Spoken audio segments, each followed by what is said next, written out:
It's Submitting Live with Ty Gay and Chase Hill.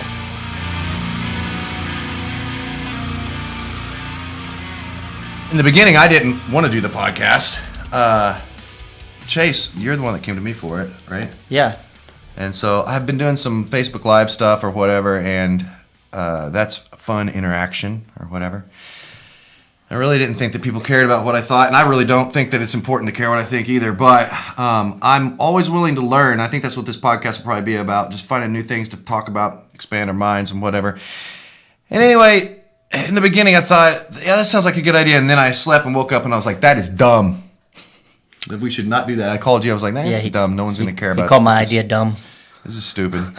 And so he's like, well, just go on Facebook and then ask. And so I went on there and I asked, and there was an overwhelming response to do the podcast. So it's not that I don't believe in myself or us or any of that kind of stuff. It's just sometimes for me to listen to podcasts is a little bit hard. So I listen to like Joe Rogan, of course, and some of those guys. But I don't have a lot of time in the day. So anyway, we're going to do it anyway. So yeah, and it's not going to be Rogan-esque. It's not going to be like 3 hours long. Correct. It's only a 30-minute podcast, maybe. So yeah, that's what we're going to do, and hopefully, we'll be able to reach some people that are eventually for interviews and stuff that are pretty interesting as well. I think that there's some people out there that would. Yeah, you have some interesting connections. That's the whole reason why I said to do this. Yeah, I think that it could be cool. There's some really cool people. Through Jiu-Jitsu, I've met some pretty cool people. For those that are just tuning in for the first time, me and Chase run an academy in Oklahoma. I'm a black belt under the Gracie Academy in Torrance, California, and I've had this school for a little over 10 years now. I've been training jiu-jitsu for this is my 20th year. So that's kind of some of my background. I've also been in music for longer than that, and I'm the singer of a band called Everybody Panic. So you will hear their music on here from time to time, I'm sure, if everything goes as planned.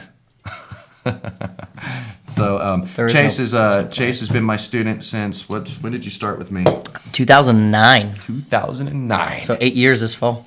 8 years ago, yeah. So and then became one of my instructors up here. When was that? That was like 2011, 2012ish. Yeah, and then it's become just a big part of the school and helping me run the school, and a motivator to get me to do podcasts. You're welcome, everybody. Send the emails to me. Yes, along with his new name change. Yes. So, should we talk about what's going on? Lots of things are going on in the news. All kinds of stuff going on in the news. So, one of the big things right now is the hurricane that just happened, Harvey. And it's not very far from where we are. We're in Oklahoma. Correct. Yeah, so it was just crazy how much water was dumped on that place. And the resiliency of the people, it's always like that. Here's something I was saying the other day. I think that humans are inherently good, and it's because the first response you always see from people in any kind of a catastrophe is helping, and people just have this overwhelmingly huge urge to help each other, and I think that that's really cool. See people just getting in, helping like all these old people, rest homes and stuff, and I mean, it's just crazy. And now people will say, well, because of looting and stuff like that, so people are really inherently bad because they're going to go loot as soon as they get an opportunity. But that's not the first thing that happens. Looting happens typically later. And yeah, are there bad people out there? Of course there are. But I'm just talking about the majority. And I think that's cool. It's cool to think about us being inherently good. Yeah, I don't know. I think I need some sort of I need that just to have hope in humanity sometimes with all the stuff that's going on. Like, for example, are we going to go to nuclear war right now? What's going on? Well, keep me updated. I mean, it changes from moment to moment. It changes from moment to moment. So, everything in the news. North Korea fired a missile over into South Korea and over Japan. And typically I think that would be like cause for war, but I mean, I'm no expert in any of this, and I don't want to go to war by any stretch. Apparently they're saying now, too, they have a hydrogen bomb. Yeah, they tested that, I think, today. Mm-hmm. So long-range missiles. When this podcast will be released, but today was the day they tested the hydrogen bomb in North Korea. I don't know. And hydrogen, that's going to be a bigger bomb than just a normal nuclear bomb, right? It's bigger than the Hiroshima bomb, I would imagine. Mm-hmm. Not good. Brad Reed, executive producer over there. What do you think about that? You think that's a good thing or a bad thing? I mean, that's terrible. It's great. I think it's great that they have nuclear weapons. I would love to have a differing opinion so that we could argue about it, but no. Yeah, there's you know, No, we're not we're- gonna be able to bounce we it off kinda- everybody we that's kinda all- gonna disagree. Understand right now. But I am scared to fucking death. Yeah. That any minute we're gonna wake up and everything's gonna be glowing. I guess the only good thing is that since we're in the center of the country, Yeah. it'd be harder. I mean, because it's going to hit one of the coasts first. Yeah, I mean, Stuff goes would to- it even get that far? I mean, we could debate, is it even going to get that far because we have all these defense programs that are going to like blow it Shoot out of the sky. sky. And then on the counter side of that, wouldn't Japan have blown that thing out of the sky when it went over Japan's territory? I am not an expert, so I don't want to talk out of turn, but I am scared to death that this is not good. For one, if it is, or if we are supposed to shoot it down, we just showed North Korea that we can't shoot it down, and so that just gives them more cojones to go out there. I think and that they're like stupid Do you again. think that like they're bluffing? No, No? I think that they probably have more capabilities than what we''ve led on about. No, I but we believe just haven't that. said You anything really about think it. though that they want to launch it at us though? No, I mean I don't think they want to launch it at us, but I mean if you look at their culture and stuff, they're like a lot of religions are driven to an Armageddon, and so we are the evil ones Well, that they're. we're the supposed to evil fight. ones because we broke up their country. That was fun, I guess. Brad Reed, you're moving my microphone. Do I sound better here, sir? You just have a tendency to look that way. Oh well, fantastic. Yes, because it's He's Chase. looking at my beautiful face. Yeah, I can't stop looking at him.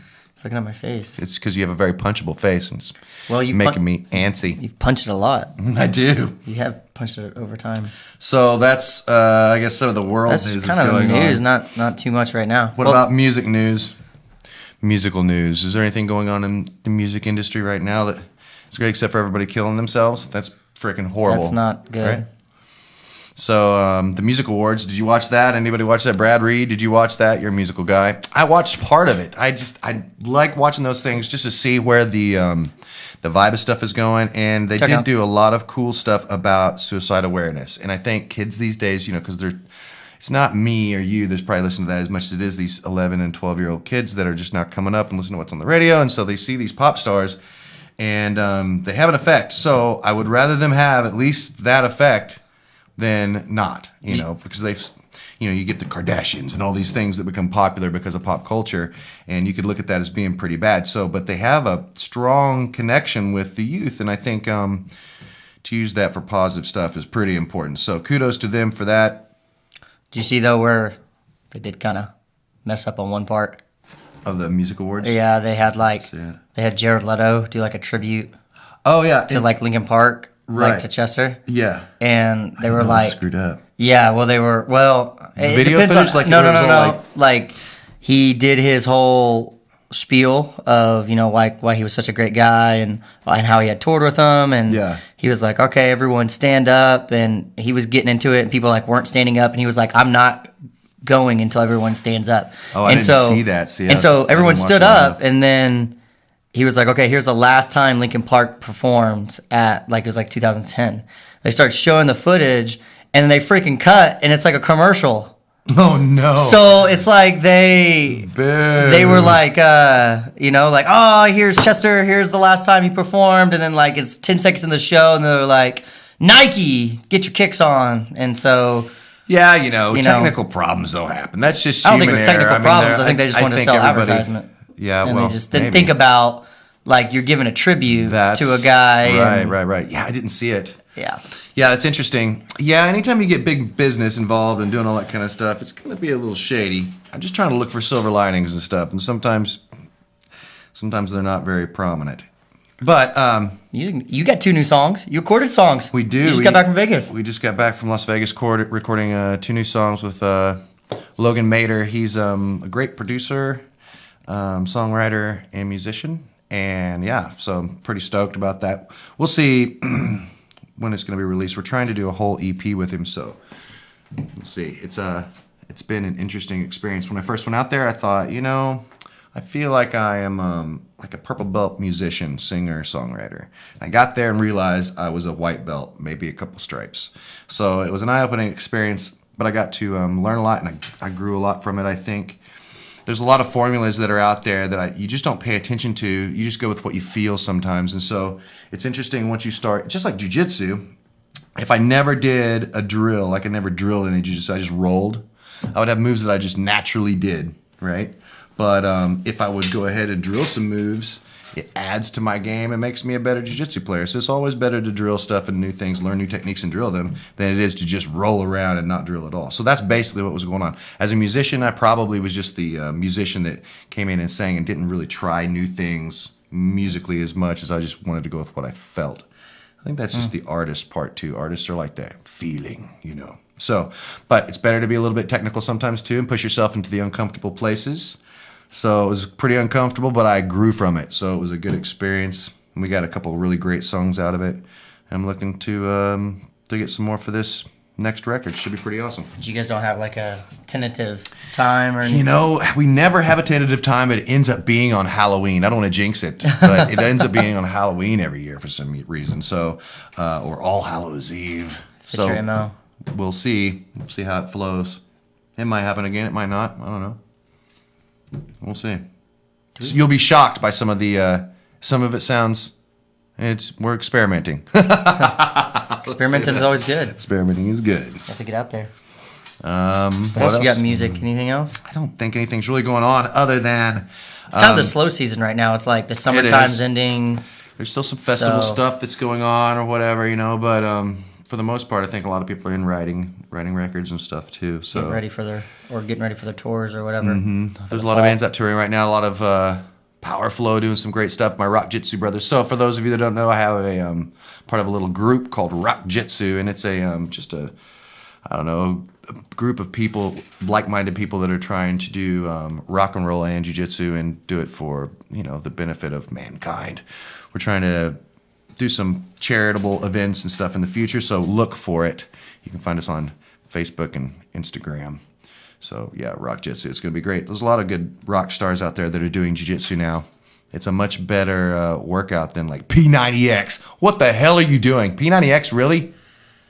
Just as opposed to jiu-jitsu, I would way rather do something that I can work out kind of. It's not really a trick. Jiu-jitsu is for those people that can't go to the gym and get motivated. You can just do it and it's like a trick. So you trick yourself to work out. It's great. Yeah, because you got to survive. People can't choke you. Yeah, it's great. Yeah, wow. So I think that all musicians should get somebody, take them on the road that teaches you jiu-jitsu, and you'll have a better life for it. We'd have a lot more job opportunities. That was the stint. Start sending all you guys on the road. Yeah. That could be good. New business model coming up next. Coming up, recruit a jiu-jitsu instructor. Yes. Find jiu-jitsuinstructor.rs.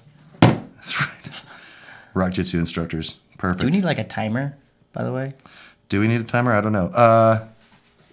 How long have we been on here, Brad Reed? You're our executive producer. About 10 minutes. 10, 12 minutes? Oh, good. That's pretty I just good. don't want to run too long because I hate podcasts that go on and on. That just damble. And yeah. So we talk about sporting. Sports, yeah. McGregor, Mayweather. Man. Come on now, you got to talk about it. I know you don't like talking about it. Well, it's just because everybody's got It's the biggest thing in it right their now. opinion about it. I think it's just funny. It's like, regardless of the opinion about it, I look at everything like a business and a business model. Their business model was perfect. They did an amazing promotion. It was cross-format, meaning it was like on every platform that you could get it on, whether it was Xbox or whatever. Now, I know some people had some problems with it, didn't they? Well, it broke the system. There were so many pay-per-views that That's badass. people couldn't get it. That's what you want. They're saying it was 6.5 million pay-per-views. Wow. That's crazy. They said the other one, I think the next closest was I can't believe he's even going to fight again. 5.5. I would just be like, good, I'm done. They're saying he's going to fight Diaz. I know. Well, no, I saw some other stuff too. I don't know. Well, it depends on what Diaz wants. I mean, if he wants to. I mean, because If he now wants to you're drop gonna the weight. If he wants to drop the weight, and if they may pay Conor, but if Diaz doesn't get paid, then yeah, I mean, I give it up to Conor because he's always going in and pushing the envelope, and he believes in himself so much. I think that kind of unflappable self-belief gets a lot of people through some stuff where most people can't. And I think that's kind of like what I talk about, like being the the gold medalist mindset or the Olympian mindset. I mean, if you're going to be an Olympic medalist, you have to be almost insane. Like, and I don't mean that in a bad way. I know some great Olympians, but you got to be insane, like focused and obsessed about what you're doing and about every little inch that you're gaining, you know, and you can't be about anybody else. You have to be about yourself. So, and Conor McGregor, he understands that, and he understands like self-motivation in a way that a lot of people don't. And he visualizes a lot of stuff to the point to where he just, you know, believes it just without any doubt, you know, which gives him an edge. I mean, he came in and he's like not a boxer. He fought the number one boxer arguably in history. In history, 50-0 now. Yeah, holds the record. Pretty good in my book. And didn't get. I mean, he got TKO, but not knocked out. Yeah, so not KO'd. And nothing against Mayweather. Two Mayweather's an amazing. You know, obviously, it's amazing. That's why That's why it was all happened, because he's so amazing. So, I think it was good for boxing, because boxing needed a breath of fresh air, because it is dying. It is dying. Now, there's good fighters in boxing, but in the sense of people like buying pay-per-views for boxing and just not where it used watching, to be. It's not. No, it's not the days of Mike Tyson for sure. MMA is the fastest growing. It is. No, but they have so many events now. They have one that's. Did you even know there was one last night? No. Yeah, it was on Fight Pass only, but still, like, you know, remember when you used to all get around and it was like once a month they would have one or something, and everybody would meet at the house, and we would all pitch in for it, and it was a big deal. It was like $40-50. Mm-hmm. But it was once a month. You know, if that. I remember when they first started, they were like once a year. It seemed like it was just very rare, and the first few. And I mean, it was a spectacle. We would all gather around it was like people didn't even believe it. You know, it was before the internet, really. So it was, my friends would come and be like, "Oh man, did you see the UFC?" I was like, "No." So he brought me this videotape, a little VHS tape. I watched it and I was like, "Holy shit!" I couldn't believe these guys were like getting in there. I mean, no gloves, no, just punching each other in the face, and it was like in a cage. There was no time limit back then. That's what people don't realize. The olden days, there was no time limit. There was no gloves. Mouthpieces, I think, were optional. You could do everything. Great. No weight limit, no time limit, just crazy, batshit, crazy guys in there. Tank Abbott got in there drunk, I think, once. It was just crazy stuff was going on. The guys like chemo. And that's when it started to, like, you know, it got deemed a blood sport at that point. And people were like, it's never going to make it. And I think that's why Horion sold it, is because it looked like it was a ship that was getting ready to crash. You got to remember, in Brazil and stuff, it had been going on for a long time, something called Vale Tudo. It was like just means no holds barred, basically. Anything goes. So it was like in a boxing ring most of the time, not a cage, but it was still these MMA type fights. And also Japan did some stuff too for a long time, Shuto, and then there's also some stuff called pancration that was going on at the time. So America didn't have anything like that, and so when it came here, it was because it was just it seemed so blood sportish. It was in this huge cage that no one could get out of, and you know. But the one thing about it was a spectacle, and you couldn't look away from it, and I think that's why it got bought out. And then they wanted to start do time limits and some other things. Well, and that made it a little safer. Organized. Made the boxing commission get on board, and so I think, you know, we're all happy that the UFC is where it's at today. If it wasn't where it's at today, we wouldn't have probably the jobs that we have teaching jiu-jitsu. But at the same time, it's not the same thing that it used to be. It's not, you know, I would say real fighting. It's a sport. Well, it was a time where people didn't train multiple martial arts. It was to try to figure out which martial art was the best. That's true too. It was very rare that cross training back then. You know, some people that were doing it was, it was like Eric Paulson and some of those guys. And again, that's from the Shuto organization in Japan. They were doing some stuff like that. Even Ken Shamrock was doing some of that kind of stuff. Yeah. You know, but also was a big time like wrestling star, like pro wrestling in Japan at the time. So it's pretty interesting just how all that stuff works. And then when Hoist came on the scene, started strangling everybody. People were like, "How in the world is this in little his pajamas dude just strangling everybody?" And then that's when people started to search and look for Gracie Jiu-Jitsu. And then everybody after that had to supplement their training with Jiu-Jitsu some way, or you would be at a disadvantage on the ground. It didn't matter if you'd wrestled before, if you'd done judo before. They proved that it didn't matter what kind of ground art you'd done. If you hadn't done Gracie Jiu-Jitsu, you were going to get choked or arm locked or broken in some fashion. And so nowadays everybody uses it. So it's just a key piece and component of being able to do MMA. So that's why there's a lot of schools that pop up that thrive because of the MMA scene. I think that's good. I think so. Everything evolves. Everything's changing. Yeah. Let's see if we had any other things. new notification. Well, see if anyone said anything. Yeah, I think jiu-jitsu's changed too. Obviously, in the beginning, it was designed. Well, I'm talking specifically about Brazilian jiu-jitsu, Gracie jiu-jitsu. It was designed for fighting, and so there was always strikes involved. There's always a lot of heavy top pressure. Staying on top was like a big thing, and if you were on the bottom, being in the guard was something that you were attacking from immediately. So, I think that's changed nowadays in sport and in self-defense. Now in self-defense, of course, everything evolves, so the self-defense aspect is much cleaner, much more refined, and the sport aspect is much more cleaner and more refined. And so I think it's just that's just the evolution of everything. And it's funny because our art will want to have like the self-defense side, will want to fight with the sports side about what's best or whatever, but everybody's growing all at the same time. Jiu-jitsu, to me, is jiu-jitsu, whether it's the self-defense or the sport part. I think they're both important. And I think it's important also to acknowledge the growth of it and that it's continuing to grow. It's not just, well, we got to here and now it's good and this is what it's going to be. It's going to keep growing and keep changing and expanding. And when it got to America, I mean, Brazilians couldn't wrestle worth a crap.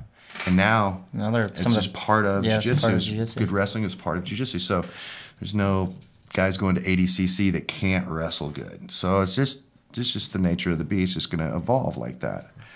I think, though, when it comes to self-defense, it's also evolving, like the positional awareness, being able to wear your opponent out. A lot of even the philosophies are starting to still, keep evolving, and that's great. I think that's what has to happen.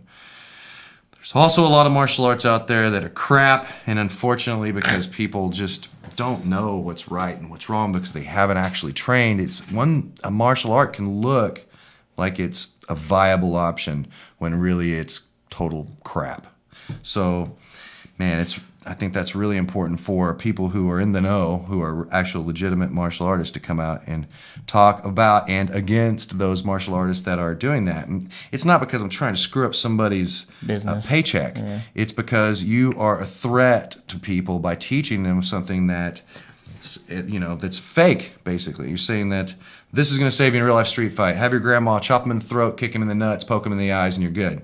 No. You're going to get grandma beat to fucking death. So please, stop teaching your crap. Save grandma. Yeah. If you want to teach, like, I don't know, recreational stuff, but don't call it self-defense. I mean, stuff to like, keep on old traditions and stuff, that's cool too, but don't call it self-defense. Self-defense has evolved, so you're not going to go teach something that was done a long, long time ago and say, this is the best version of this. It stayed this good, and it's always going to be perfect. No, yeah. That's dumb. Things evolve. Everything's going to evolve and get better. I get it. There's only so many ways you can bend the body, but there's more ways to bend the mind. So we keep bending our minds around the philosophy of how to get these things to be more efficient, and that's just human nature. Now we have the internet, so now we can all talk about it and exchange ideas on a much faster pace than we ever could before. Well, I think the biggest thing too is what the UFC did. It showed that it showed which martial arts are most effective against one another's. Yeah, right out of the box. It showed when two somewhat skilled people, even though they were skilled in different martial arts, and they got together. Let's test these things out, see what happens. Not like you said, that had been going on for forever in Brazil. Yeah, and I mean, even before that in Japan, it was going on. That's what Maeda was doing, and Japan didn't really like the idea that he would do these for money fights. They kind of frowned upon it, and he traveled the world doing that stuff. And that's where the Gracies got it, and they started doing Gracies in action, or the Gracie challenge matches. The dojo storms. Yeah. What'd you call those, kumites? Well, they didn't really do the dojo storm stuff till later, but still, the challenge matches were huge. They would have people that were just, they would just challenge whatever the fighter was and challenge them in the paper, and they'd meet up, and then they would fight. It was crazy. And so, but that was done. It started by Maeda. It wasn't the Gracie challenge. It was the Maeda challenge back then. Maeda. So, He wasn't a very big guy though either, wasn't he? He was like a small dude, but boy, I bet he was Japanese fierce. guy. And he trained all sorts of stuff too, not just jiu-jitsu. He trained all around and found all sorts of different grappling arts, and he used them. I think that's also important to think about. I mean, today we get so like hell-bent on just doing the art that we're, currently doing and never looking outside the box. And I'm a big proponent of always talking about how great jiu-jitsu is versus other stuff. But it's important to always keep an open mind and always be willing to say that you're wrong or your moves aren't as efficient as they could be. That allows you to constantly be able to grow. That's my superpower, always being able to admit that I'm wrong. I've learned this over a period of time because I've been wrong a lot in my life. Ask Jennifer. My fiance. She'll tell you how wrong I've been a lot. We'll probably say stuff on here wrong, and then we'll have to come back and be like, we were wrong about that. Correct. Last yes, episode. I'm going to make a bunch of assumptions on this show, and I apologize for that. And I'm kind of an idiot. So I'm just trying to, Put our thoughts out there. like a blind man at an orgy. You just got to feel your way through it. Oh, wait, is that inappropriate? Can we cut that out? Just kidding. Never cut it out. That's the best way. So what are we doing? Are we doing this are we trying to do like one a week, one a month, one every other week? Let's ask our executive producer, Brad Reed. Brad Reed, what do you think? How many times should we do this stupid thing that we're doing here? I would say It's at not least stupid, it's great. twice a month. Twice a month? Yeah. Once every other Bi-weekly? week or something. Yeah, Bi-week. bi-weekly. That sounds good. It gives us enough news. I just like anything that has bi in it too. Yeah, because it rhymes with my last name. Then you could always, if there's breaking news or anything, you could It's just pop always up breaking, Brad Reed. Yeah. The news is broke, ladies and gentlemen. It can't be broken anymore. It's always breaking. It's completely broke. It's always fake. Only if Chase says it, it's fake. If I say it's real probably news. true. He is the CNN of podcasts. CNN. Is CNN fake news? I don't know. Well, depends on who you ask. So we also want to talk about Amazon being one of our sponsors. We want to talk Amazon. about we have Audible. Was it? Is it not He Amazon? said Amazon. Damn it! I just want Amazon Sorry, to you help can cut us. that out. Back it up in 3, 2, 1, and go. I would like to thank our sponsors, Audible, because they're amazing and you can listen to books on tape. Because I drive a lot, I'm on tour a lot, and when you listen to Audible, you can get stuff in your brain faster than reading it while you're driving. And sometimes that's dangerous. So our book that we're going to talk about, each time we're going to mention a book that we like. Yeah, like a book suggestion. Yeah, book suggestion. So But you get a free 30-day subscription. yes, you do to Amazon. Yeah, and is there a code that they got to use? Yeah, there's a code. So look it up in the description. We'll put it up.